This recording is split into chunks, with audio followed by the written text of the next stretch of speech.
Taking Control with Dr. Josh. Halloween is almost here, and that means candy everywhere, and trying to stick to a healthy diet can be next to impossible when there is so much candy around the house. So what can you do?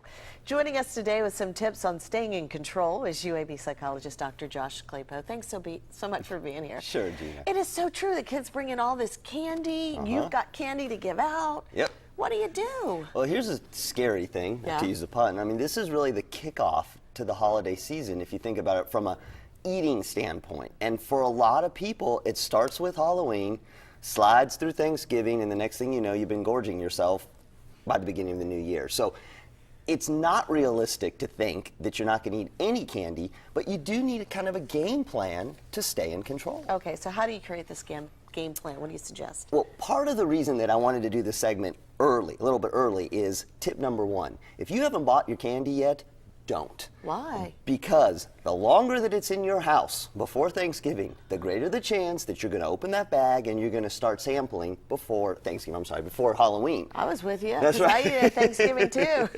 But really, if you think about it, if you have it in your house, greater chance you're going to eat it. So wait till the last minute, wait till the day before, and don't have it in your house. That's the first thing. Okay, that's a good point.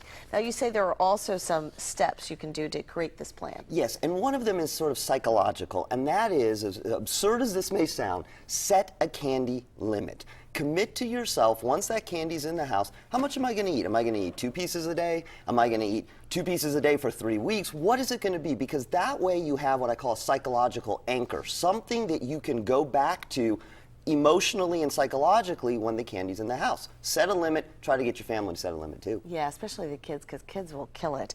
Okay, so then the second thing you say is don't have candy everywhere in your house. Okay, think about it. The day after or the night of Halloween, all this candy comes in. It's everywhere, right? If it ends up in every room and is easily accessible, then the chance that you're going to eat it as you move from room to room goes up. So divide up the candy. Take what's for you, take what's for your kids, your significant other, and put it in a single location that's not easily accessible, but that is all in one place. And that way, you're going to have to go to the location to get the candy versus having it be all over the place. I guess that's a good point. The fun part is when they come home with all that candy and dump it out and just going through all of it. How do you stop yourself from eating it as you pick it? Well, and really this is the last thing. Unless you've got a health condition, something like diabetes or something else that really precludes you from eating candy, even if you pick at it, even if you eat 10 pieces in one night, think about it.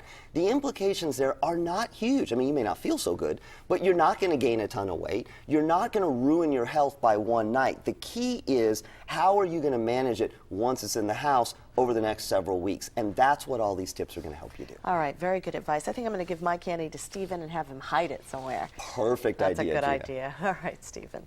As long as it's almond joys and Reese's cups, I'm good to go.